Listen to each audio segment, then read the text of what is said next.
Hi guys, welcome back to my channel. तो आज मैं आपके साथ समर नाइट विद स्ट्रेंजर का लास्ट पार्ट शेयर करूंगी।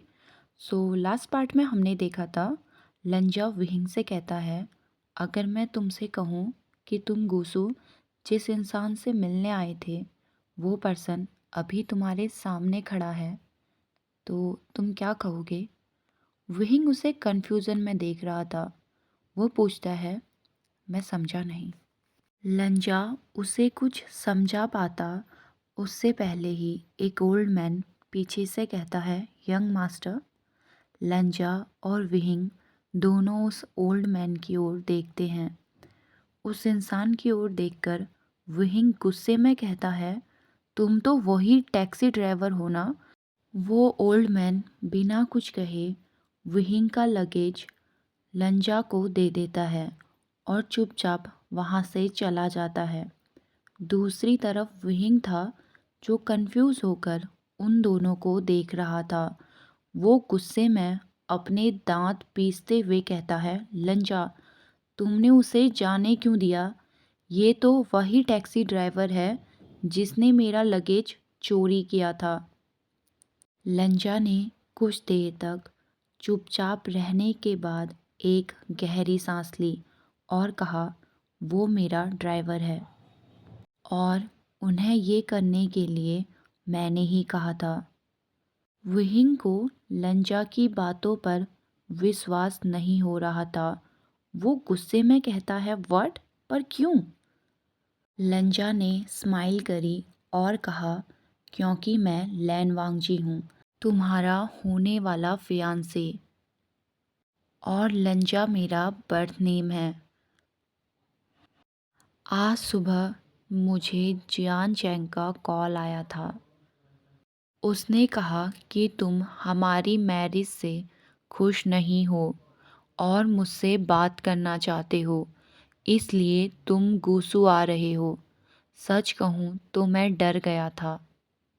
मुझे लगा कि शायद तुम किसी और को पसंद करते हो, इसलिए मैं तुम्हारे सामने लंजा बनकर आया। मैं जानना चाहता था कि ऐसा क्या रीज़न है जिस वजह से तुम मुझसे शादी नहीं करना चाहते। एंड तुमने कहा कि तुम लैन वांगजी से शादी इसलिए नहीं करना चाहते क्योंकि वो एक स्ट्रेंजर है। पर हम स्ट्रेंजर नहीं हैं विंग। मैं तुम्हें पिछले 2 सालों से जानता हूँ। मैं तुम्हारा सीनियर था विंग। मैं हमेशा तुम्हारे आसपास था, बस तुमने मुझे कभी नोटिस नहीं किया। तुम नहीं जानते, तुम्हें बस एक झलक देखने के लिए मैंने घंटों कॉलेज के गेट में इंतज़ार किया है। मैं अपनी फीलिंग को एक्सप्रेस नहीं कर पाता, but trust me, I really love you. तुम्हें अपने पास रखने के लिए मुझे जो सही लगा मैंने वो किया। मैं मानता हूँ मैंने आंट ल्यू को शेयर का लालच देकर शादी के लिए हाँ करवाया।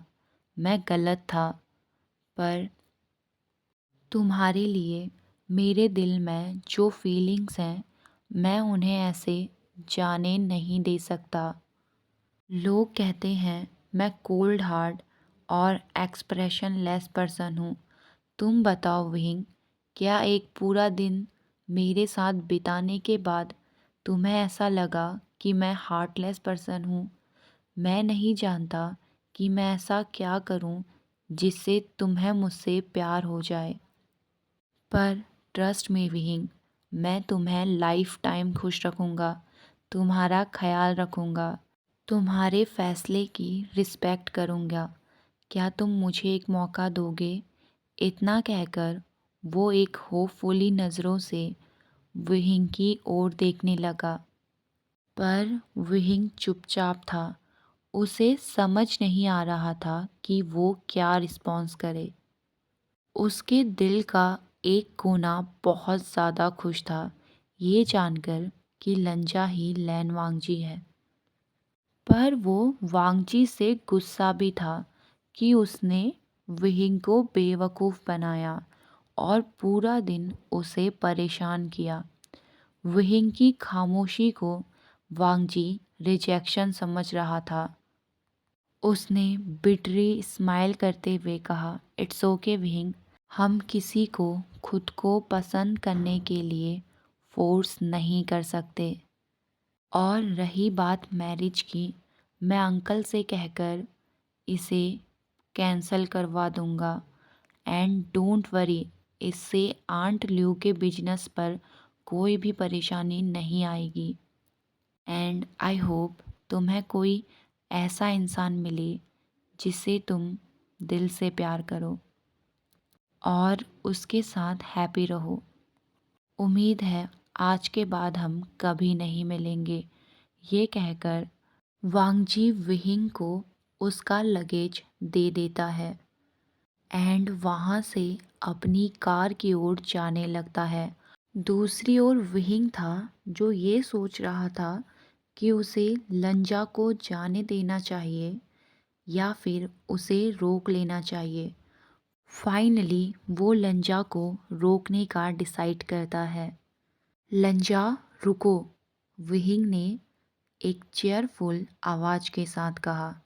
विहिंग की आवाज़ सुनकर लंजा अपनी जगह पर रुक गया था और वो पलट कर देखता है। विहिंग के चेहरे पर स्माइल थी।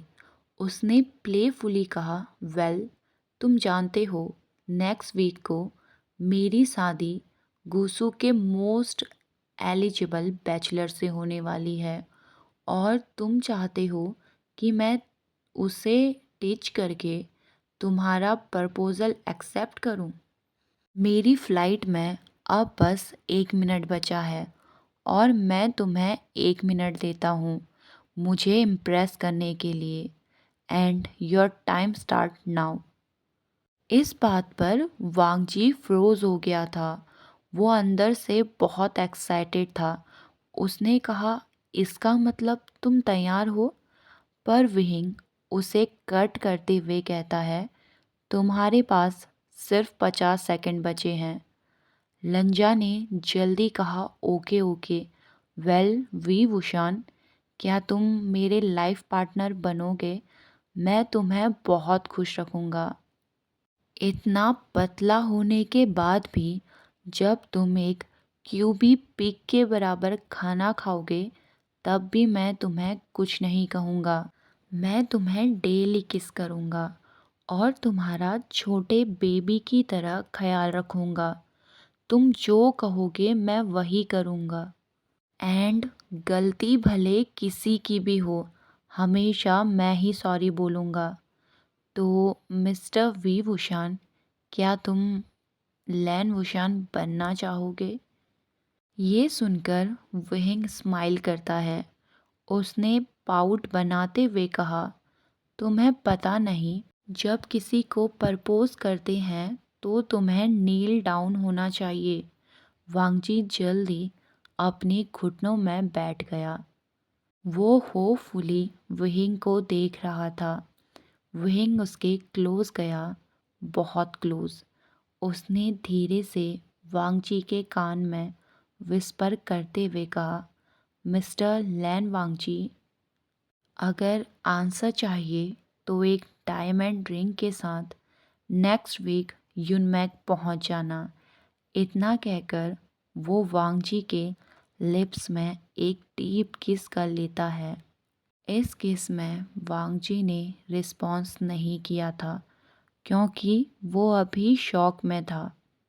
विंग ने किस को ब्रेक किया एंड उसकी तरफ ब्लिंक करके एयरपोर्ट की ओर चला गया। वांगजी अभी भी अपने घुटनों में था। कुछ दूर जाने के बाद विंग पलट कर कहता है, लंजा, आई लव यू। मुझे लैन वांगजी से ज़्यादा मेरा लंजा पसंद है। ये सुनकर विंग खुशी के मारे उछल रहा था। एंड वांगजी के रिएक्शन को देखकर विंग गिगल करने लगा। एंड इसी के साथ हमारा ये फ़ैन फिक्शन भी ख़त्म हो गया।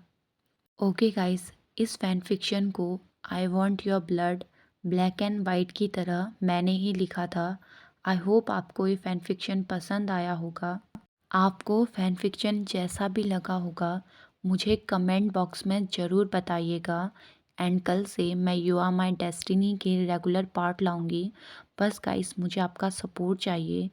जब भी कोई फ़ैन फ़िक्शन लिखता है, तो उसमें वो अपनी पूरी जान डाल देता है और आपका एक कमेंट उस इंसान को इतना ज़्यादा मोटिवेट कर देता है और अंदर से खुशी से भर देता है।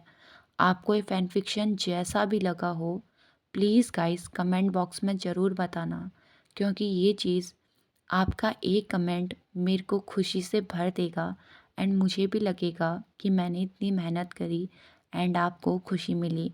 एंड जो भी फ्यूचर लिसनर हैं, मैं उनसे भी यही रिक्वेस्ट करूँगी कि प्लीज़ आप मुझे कमेंट करिए, आपको ये जैसा भी लगा।